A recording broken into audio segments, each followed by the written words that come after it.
এই বিষয়বতী সরকারের কাছে যে লাখ লাখ কোটি কোটি টিয়া এই টিয়াটি কাগো আমগো জনতার। এই যে কোটি কোটি টিয়া এটি পকেটে ভরতাছে কেডা? কেডা আবার? নেতারা।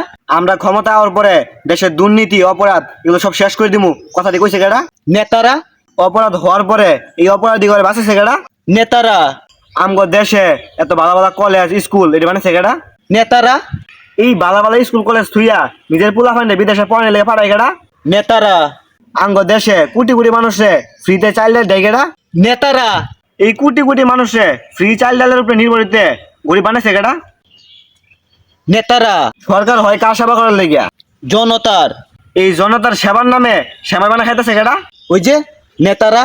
হ্যাঁ মুসলিম, হ্যাঁ খ্রিস্টান, হ্যাঁ হিন্দু, হ্যাঁ বুদ্ধ, হেরা কি? হেরা সবাই জনতা। যদি হেরা নিজেরা নিজেরা মারামারি করে তাহলে মরবো কেডা? জনতা। তাইলে জনতা আসলে কি? দেশ। তাইলে বিপদে কেডা? দেশ। তাইলে গোটা দেশে বিপদে ফেলে মজা নিতেছে কেডা? নেতারা। এত কিছুর পরেও এই নেতাগো পাঁচাটে কেডা? কি জানি। তখন মতো মূর্খরা যারা ফ্রি চালের নামে বুধ দেশ, ফ্রি ডালের নামে বুধ দেশ, ফ্রি তেলের নামে বুধ দেশ। আরে বুধাই তখন উপরে দিয়ে ফ্রিতে 100টা চাল ডাল দেওয়ার নামে পিছন দিয়ে 500,000 টাকা ট্যাক্সের নামে লুট করতেছে। এটা তো চোখে পড়ে না? আরে সরকারের হাজার হাজার কোটি কোটি ট্যাক্স নিয়ে আঙ্গলে মন্দির মসজিদ বানাইতেছে, এটা কোন কাম হইব? কাম হইতো না। তোর বলা শিক্ষিত হইব, ডাক্তার হইব, ইঞ্জিনিয়ার হইব? না হইব না। আরে সরকার কাম কি আঙ্গলে মন্দির মসজিদ বানানি? না, এটা আঙ্গ কাম। আমরা 5টা 10টা 1000 টাকা যেমন পারি ডোনেশন কইরা মন্দির মসজিদ বানাই। সরকারের কাম হইতেছে আঙ্গর ভালো শিক্ষা ব্যবস্থা দিব, ভালো চিকিৎসা ব্যবস্থা দিব, কিন্তু না, আঙ্গর ধর্ম নিয়ে মারামারি করে দিছে, আমরা ধর্ম নিয়ে মারামারি করতেছি। এই কথা যেদিন বুঝবে সেদিন অনেক দেরি হয়ে যাবো, সেদিন কপাল থাপে কোনো লাভ হইতো না।